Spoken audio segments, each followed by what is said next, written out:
Morning Year 9. I just wanted to do another little video just to explain what your first lesson this week is going to be all about, because it is GCSE and I know that's a little bit more challenging and I didn't want you to feel like I had abandoned you, I guess.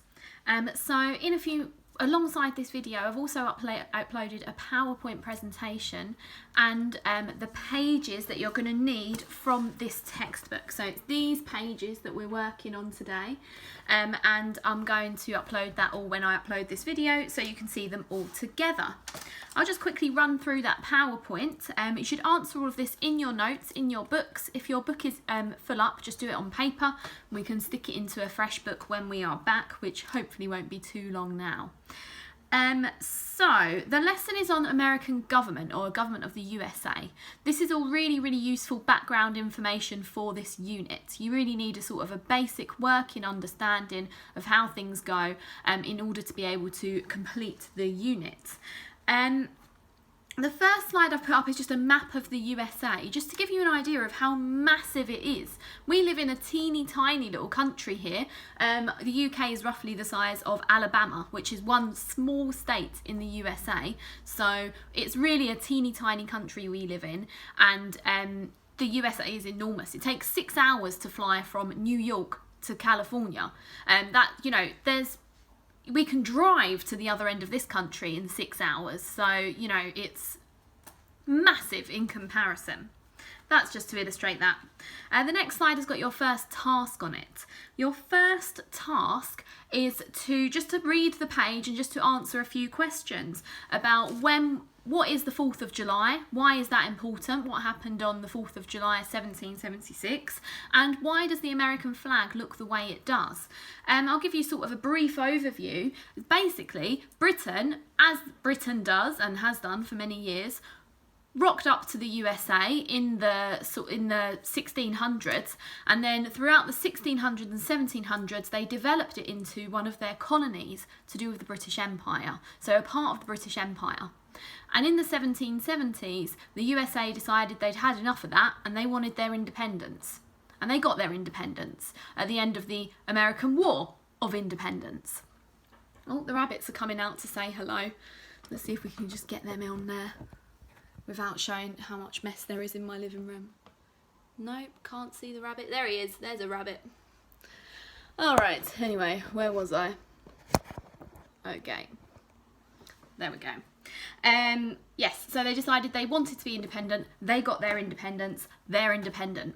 And at the end of their independence, they decided, how are we going to rule our country? We don't want a king. We don't like kings. We want, something different. So they come up with these rules and they call them a constitution. And the American Constitution is still in place today. So your second task is to just do a spider diagram, a mind map of what was the American Constitution, what were some of the rules associated with it. And I've put on the slide the exact things you need to include: Congress, federal government, state government, etc. So hopefully that's pretty straightforward. Next, you all right, rabbit? You come say hello? He's just sat next to me at my feet, watching me, probably hoping I'm going to feed him.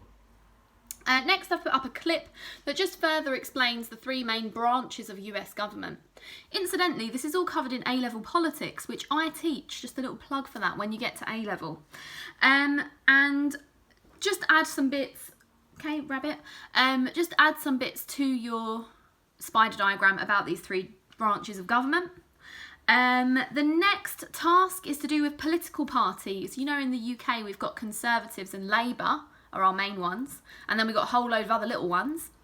In the USA it's a bit different. They have the Republicans and the Democrats, and they're pretty important. So what I want you to do is just have a little read of the yellow box, green, yellow, on page 9, and just make a little box, 2 little boxes, one for Republican, one for Democrats. Maybe colour them in blue and red, because that's, blue for Democrats, red for Republicans. That's the colours that are associated with those 2 parties. Just tell me what they stand for. What do they believe in? Who supports them? Your final task for today is going to be to do with the Bill of Rights. Have I missed anything out? No, I haven't. So the Bill of Rights is...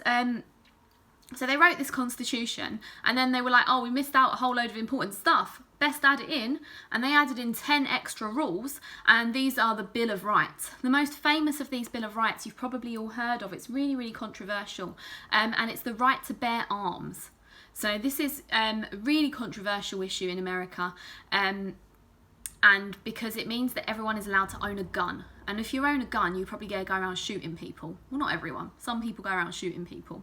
So that because it is on the Bill of Rights, because it is constitutional, it is really, really hard for them to change this. So that's why it's still there, even though most people would think, well, just stop people from owning guns. This is ridiculous. Write down, I just want 4 of those 6 Bill of Rights, really. There are 10, but we've not included all of them in this textbook. And just have a little read of the little bit that says Bill of Rights and tell me, did everyone benefit from these rights, or was it only for some people? That's it for this lesson. Hopefully that's clear. Obviously you can ask me questions if it is not, but please try and read and watch this video before asking me questions that I've already answered 1,000 times before. I did call 90's parents on Friday. I'm going to have a go at 9J today. It takes me ages, so bear with me. And options, due date is Friday. Any issues with that, please email Mr. Chalice. I'm not really an expert on this matter.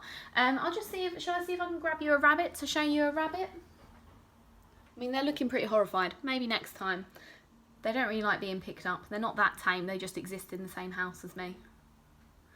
All right. See you later.